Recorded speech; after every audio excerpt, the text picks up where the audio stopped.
আসসালামু আলাইকুম। সংবাদে আপনাদের সবাইকে স্বাগত জানাচ্ছি। আমি ফিরোজ তোহা। শুরুতেই সংবাদ শিরোনাম। পুরোদমে দখলদার ইসরায়েলি বাহিনী এবং নিরীহ ফিলিস্তিন ইরান হুতি বিদ্রোহীদের মাঝে ভয়াবহ যুদ্ধ চলছে হামলা পাল্টা হামলা। এরই মাঝে আমাদের হাতে এসে পৌঁছেছে এই যুদ্ধের সর্বশেষ গুরুত্বপূর্ণ সবথেকে তাজা আপডেট সংবাদ। প্রথমে আপনাদের জানাবো, ইরানি ক্ষেপণাস্ত্র ইসরায়েলের জন্য দুঃস্বপ্ন বললেন হুতি যোদ্ধারা। দখলদার ইসরায়েলি শাসন ব্যবস্থার বিরুদ্ধে ইরানের গৌরবময় বিজয়ের জন্য অভিনন্দন জানিয়েছে ইয়েমেনের সশস্ত্র গোষ্ঠী হুতি যোদ্ধারা। সংগঠনটির নেতা আব্দুল মালিক আল হুতি বলেছেন, ইরানি ক্ষেপণাস্ত্রগুলো ইহুদিবাদী সত্তার জন্য এক চরম দুঃসংবাদ। এরপর জানাবো, ইরান ইসরায়েল ইস্যুতে শেহবাজ শরীফ এবং রুবিও ফোনালাপ। পাকিস্তানের প্রধানমন্ত্রী শেহবাজ শরীফের সঙ্গে ফোনালাপ করেছেন মার্কিন পররাষ্ট্রমন্ত্রী মার্ক রুবিও। এই সময় তারা ইসরায়েল ও ইরানের মধ্যে টেকসই শান্তি প্রতিষ্ঠার বিষয়ে আলোচনা করেন। মার্কিন পররাষ্ট্র দপ্তরের বরাতে এক সংবাদ প্রতিবেদনে তথ্য জানিয়েছে কাতার ভিত্তিক সংবাদ মাধ্যম। এদিকে সিএনএন এবং নিউ ইয়র্ক টাইমসের সাংবাদিকদের বরখাস্তের দাবি জানালেন ডোনাল্ড ট্রাম্প। ইরানের পারমাণবিক হামলা সম্পর্কে মার্কিন গোয়েন্দা মূল্যায়নে রিপোর্ট করা সিএনএন এবং দ্য নিউ ইয়র্ক টাইমসের সাংবাদিকদের অবিলম্বে বরখাস্তের দাবি জানিয়েছেন যুক্তরাষ্ট্রের প্রেসিডেন্ট ডোনাল্ড ট্রাম্প। খবর দা বার্তা সংস্থা আনাদুলুর। এবারে জানাবো, ইসরায়েলি স্নাইপারের গুলিতে ফিলিস্তিনি শিশুর করুণ পরিণতি। ইসরায়েলি সামরিক অভিযানের সময় দেয়ালের ওই পাশে উকি দেয় পশ্চিম তীরের আল ইয়ামুন শহরে ১৩ বছর বয়সী রায়ান তামের আনোয়ার হুসাইকে গুলি করে হত্যা করেছে ইহুদিবাদী ইসরায়েল স্নাইপারাস। এই ঘটনা ঘটে বলে জুম্মার দিনে নিশ্চিত করা হয়েছে। এবং সর্বশেষ জানাবো, নাইখানসরি সীমান্তে মাইন বিস্ফোরণ, রোহিঙ্গা যুবক আহত। বান্দরবনের ঘুমধুম সীমান্তে মিয়ানমারের অভ্যন্তরে তুমরু রাইট ক্যাম্পে দায়িত্বশীল এলাকায় মাইন বিস্ফোরণে মোহাম্মদ ইউনুস ২৭ নামে এক রোহিঙ্গা গুরুতর আহত হয়েছে। আহত রোহিঙ্গা কক্সবাজার উখিয়ার কুতুবপালং ক্যাম্পের এজহারের হোসেনের ছেলে। প্রিয় দর্শক, এতক্ষণ শুনছিলেন সংবাদ শিরোনাম, এবারে বিস্তারিত। তবে তার আগে বন্ধুরা, অনুরোধ থাকবে এই সংবাদটিতে একটি লাইক দিন। এই চ্যানেলে আপনি নতুন হয়ে থাকলে আমাদের সংবাদটি দেখতে দেখতে চ্যানেলটি সাবস্ক্রাইব করে রাখুন। কমেন্ট করে বন্ধুরা আপনার মূল্যবান মতামত জানিয়ে দিন আপনি বিশ্বের কোন দেশ থেকে বা বাংলাদেশের কোন স্থান থেকে আমাদের সংবাদটি দেখছেন এবং শুনছেন। আর বন্ধুরা, ইরান ইসরায়েল যুদ্ধে আপনি কোন দেশকে সমর্থন করেন কমেন্ট করে বিশ্ববাসীকে জানিয়ে দিন। সংবাদটি আপনার সোশ্যাল মিডিয়া ফেসবুকে শেয়ার করে বন্ধুদেরও দেখার সুযোগ করে দিন। এবারে বিস্তারিত। ইরানি ক্ষেপণাস্ত্র ইসরায়েলের জন্য দুঃস্বপ্ন বলছে হুতি যোদ্ধারা।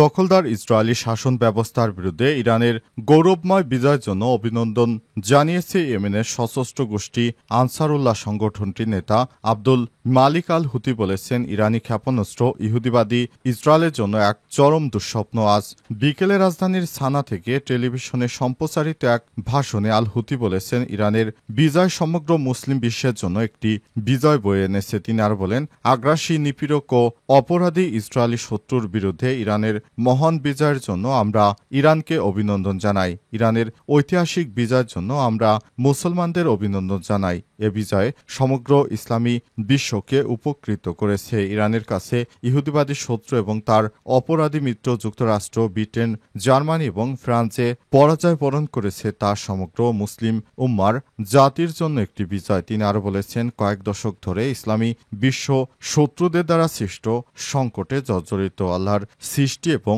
কর্তৃত্ব সবকিছুর উপরে এবং মুসলিমরা এই আকাট্য সত্যের উপর নির্ভর করে তাদের চ্যালেঞ্জ এবং বিপদগুলো কাটিয়ে ওঠে।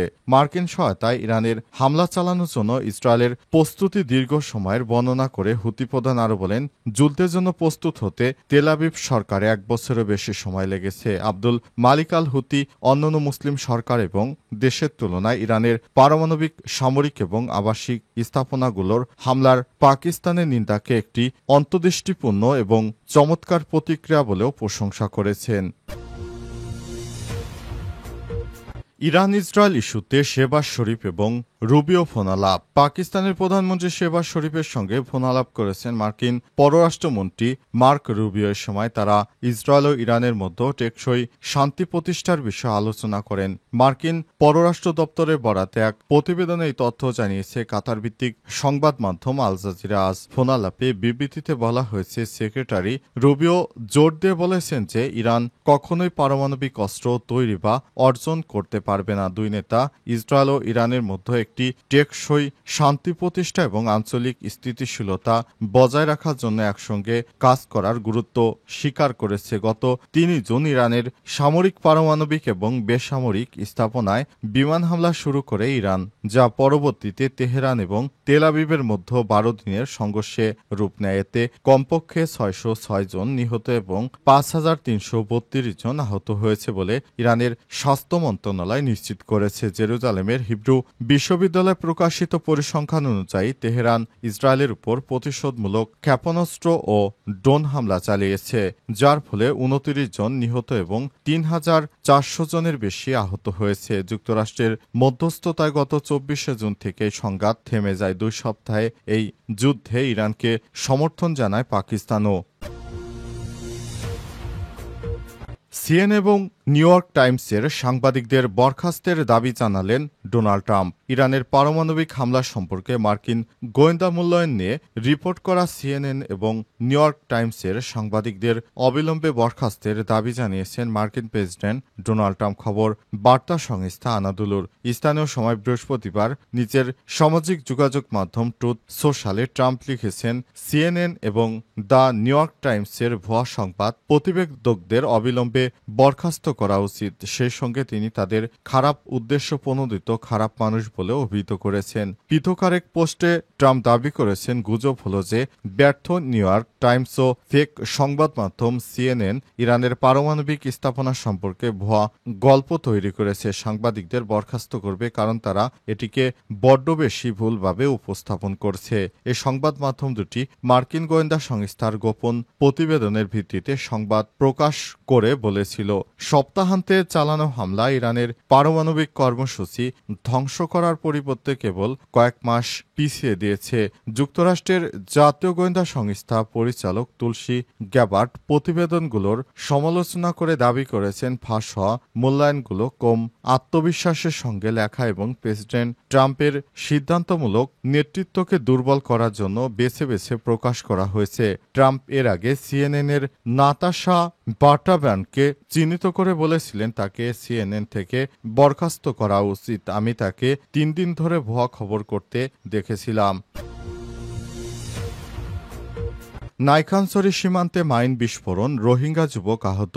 বান্দরবনের ঘুমধুম সীমান্তে মিয়ানমারের অভ্যন্তরে তুমরু রাইট ক্যাম্পের দায়িত্বপূর্ণ এলাকায় মাইন বিস্ফোরণে মোহাম্মদ ইউনুস ২৭ নামে এক রোহিঙ্গা যুবক গুরুতর আহত হয়েছে। আহত রোহিঙ্গা কক্সবাজার উখিয়া কুতুবপালং ক্যাম্পের এজাহার হোসেনের ছেলে। স্থানীয়রা জানিয়েছে, আজ রাত ৯টার দিকে বান্দরবনে নাইখানছড়ি উপজেলা ঘুমধুম ইউনিয়নের ২ নং ওয়ার্ডের তুমরু সীমান্ত এলাকার কক্সবাজার ব্যাটালিয়ন ৩৪ বিজিবির অধীনস্থ তুমরু বিওপির দায়িত্বশীল সীমান্ত পিলার ৩৪ হতে আনুমানিক ২০০ মিটার দক্ষিণ দিকে মিয়ানমারের অভ্যন্তরে আরাকান আর্মির দখলকৃত তুমরু রাইট ক্যাম্পাসে দায়িত্বপূর্ণ এলাকায় একটি মাইন বিস্ফোরণের শব্দ শোনা যায়। এ সময় মাইন বিস্ফোরণে রোহিঙ্গা নাগরিক মোহাম্মদ ইউনুস ডান পায়ের পাতা বিচ্ছিন্ন হয়ে গেছে।